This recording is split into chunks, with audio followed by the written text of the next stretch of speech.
ಅವರು 2013ರಿಂದ 2023ವರೆಗೂ ಟಿಕೆಟ್ನಿಂದ ವಂಚಿತರಾಗಿದ್ದಾರೆ ವಿಧಾನಸಭಾ ಕ್ಷೇತ್ರದಿಂದ. ಸತತವಾಗಿ 37 ವರ್ಷದಿಂದ ಕಾಂಗ್ರೆಸ್ ಪಕ್ಷಕ್ಕೆ ಒಬ್ಬ ಶಿಸ್ತಿನ ಸಿಪಾಯಿಯಾಗಿ ದುಡಿದಿದ್ದಾರೆ. ದುಡಿದಿರ್ತಕ್ಕಂಥ ಸೇವೆಗೆ 2013ರಲ್ಲಿ ಅವರಿಗೆ ಕೇವಲ 6 ತಿಂಗಳು ಅಷ್ಟೇ ಅವರಿಗೆ ನಗರಾಭಿವೃದ್ಧಿ ಪ್ರಾಧಿಕಾರದ ಅಧ್ಯಕ್ಷ ಕೊಟ್ಟಿದ್ರು. 1.5 ವರ್ಷ ಆದ್ಮೇಲೆ ಈಗ ನಮ್ಮ ಒಂದು ಮನವಿ ಏನಪ್ಪಾ ಅಂದ್ರೆ, ಸನ್ಮಾನ್ಯ ಮುಖ್ಯಮಂತ್ರಿ ಅವರಿಗೆ ಈ ರಾಜ್ಯದಲ್ಲಿ ಮುಸಲ್ಮಾನರು ಕಾಂಗ್ರೆಸ್ ಪಕ್ಷಕ್ಕೆ 90% ವೋಟ್ ಕೊಟ್ಟಿದ್ದೀವಿ. ಅದು ವೋಟಿನ ಪ್ರಕಾರ ನಮಗೆ ಸಾಮಾಜಿಕ ನ್ಯಾಯ ನ್ಯಾಯವಾಗಿ ಸಿದ್ದರಾಮಯ್ಯ ಸಾಹೇಬ್ರ ಹತ್ರ ನಾವು ಬೇಡ್ಕೊಂಡಿದ್ದೀವಿ.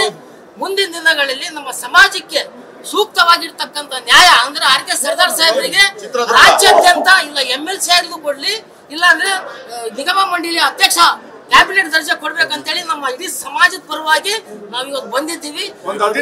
ಪಕ್ಷದ ಜಾರಿ ಇರುತ್ತೆ.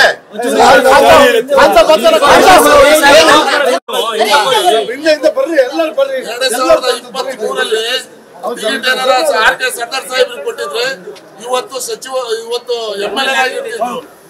ಇಲ್ಲ ನಿನಗೆ ಒಳ್ಳೆ ಸ್ಥಾನಮಾನ ಕೊಡ್ತೀವಿ ಅಂತ ಹೇಳಿ CM ಸಾಹೇಬ್ರು ಹೇಳಿ ಇನ್ನವರಿಗಾಗ್ಲಿ ಆಗಿ 2 ವರ್ಷ ಆಯ್ತು, ಯಾವುದೇ ಸ್ಥಾನಮಾನ ಕೊಟ್ಟಿಲ್ಲ.